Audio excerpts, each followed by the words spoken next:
অনিয়ম হয়েছে। বনানীর ইকবাল সেন্টারে নেই জরুরি সিঁড়ি। অভিযানে গিয়ে নকশা বহির্ভূত অংশ ভেঙে ফেলার নির্দেশ দেয় রাজুক। বনানীর ইকবাল সেন্টারের 23 তলার কাজও প্রায় শেষ, কিন্তু নকশায় পাওয়া গেল অনুমতি আছে 18 তলা পর্যন্ত। কেন এই অনিয়ম? সুস্পষ্ট জবাব নেই ভবন কর্তৃপক্ষের।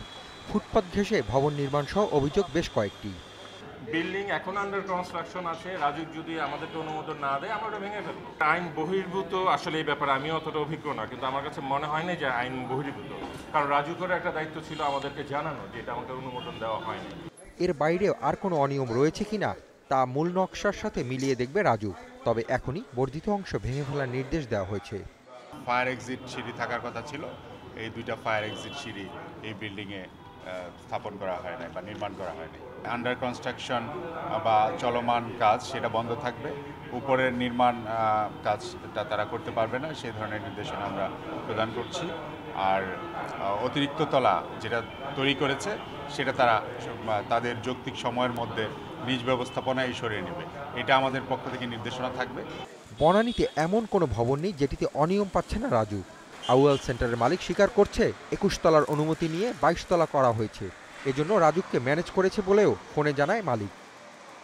পাশের 15 তলা ডেল্টা ডালিয়া ভবনে নেই অগ্নি নির্বাপন ব্যবস্থা, জরুরি বহির্গমন সিঁড়িও নেই। এরই মধ্যে তাদেরকে নোটিশ দিয়েছে ফায়ার সার্ভিস। একটা ইমার্জেন্সি সিঁড়ির জন্য আমাদের সব প্রোটেকশন নেওয়া হয়েছে, বোধহয় 2-1 দিনের কাজ আরম্ভ হবে। অভিজাত এলাকার প্রায় সব ভবনে এমন অসঙ্গতি দেখে হতবাক রাজু। কর্তৃপক্ষ বলছে ছাড় পাবে না একটিও। Hasif Mahmud Shah, Independent News, Dhaka.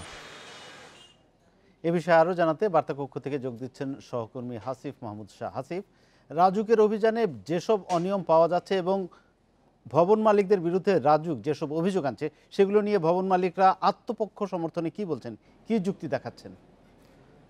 মূলত একটি বিষয় হচ্ছে যে আমরা রাজধানীর বনানী যে এলাকার সেটা আসলে অভিজাত এলাকা। এই অভিজাত এলাকার যেসব ভবন আসলে বাণিজ্যিক ভবন রয়েছে সেখানে কোনো ভবন মালিকই আমরা পাচ্ছি না। সকাল থেকে দেখা গেছে যে ভবনগুলোতে যাওয়া হচ্ছে, প্রত্যেকটা ভবনে যাওয়ার পর মালিক নেই এবং কেয়ারটেকারও অনেক ক্ষেত্রে অনুপস্থিত। দীর্ঘ সময় অপেক্ষা করার পর তারা আসার পর তাদের কাছে যখন রাজুক নকশা চাচ্ছে তারা জানাচ্ছেন যে আমাদের কাছে নকশা নেই।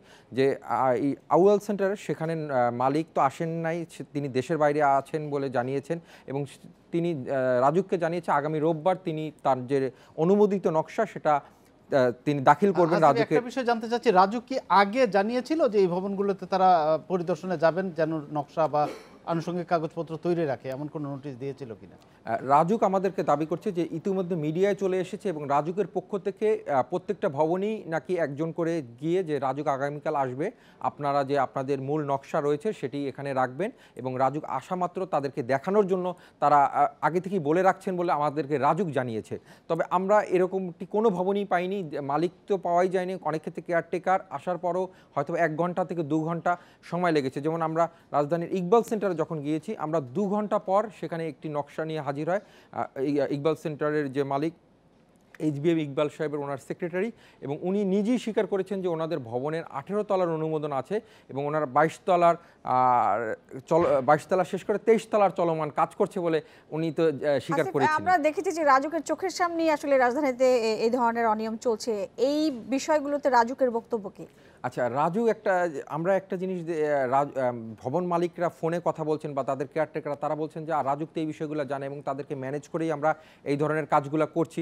তো রাজুক বলছে যে একটা সময় পর্যন্ত হয়তো বা এই জিনিসটা ছিল যে কাউকে ধরে, কিন্তু যেহেতু বিষয়টা এখন মানুষের নিরাপত্তার জন্য, নগরবাসীকে একটা স্বস্তিদায়ক অবস্থানে নেওয়ার জন্য, সেক্ষেত্রে কে কার কী পরিচয়, কে সংসদ সদস্য ছিলেন বা আছেন বা কে মিনিস্টার ছিলেন বা আছেন, এই বিষয়গুলো এখন রাজুক দেখার কারণ মাননীয় প্রধানমন্ত্রী এই বিষয়ে সরাসরি নির্দেশনা দিয়েছেন যে কোনো ব্যত্যয় হলেই সেটার বিষয়ে অ্যাকশন নেওয়ার জন্য। আর হাসিফ, আপনার কাছে আরেকটা বিষয় জানতে চাচ্ছিলাম যে আমরা জানি যে 15 দিনের একটি সময় তারা বেঁধে দিয়েছেন এবং আজকে 3য় দিন চলছে, তো তাদের কাজের যে গতি দেখছেন, যে প্রক্রিয়া, সেটিকে আসলে এই 15 দিনে এতগুলো বিল্ডিং আসলে শনাক্ত করা সম্ভব কিনা? আমরা এই বিষয়টা যে রাজুকের যে পরিচালক ছিল তাকে জিজ্ঞেস করেছিলাম, তিনি জানিয়েছেন গতকালকে পর্যন্ত তাদের 42টি ভবন তার যে টিম সেটাই তদারকি করতে পেরেছে এবং আজকে হয়তো বা আরও 21টি হতে পারে। সেক্ষেত্রে 15 দিনের মধ্যে মানে রাজধানীতে প্রায় 3000-এর মতো 10 তলার উপরে ভবন আছে, সেক্ষেত্রে এত অল্প সময়ের মধ্যে সম্ভব হবে না বলেই তারা মনে করছেন। তবে তারা ধারণা করছেন যে পরিমাণ 15 দিনে বাড়ি হবে সেটা তারা কাজ শুরু করবেন, পরবর্তী বিষয়টা পরে দেখবেন। ধন্যবাদ। বার্তা কক্ষ থেকে বলছিলেন হাসিফ মাহমুদ শাহ।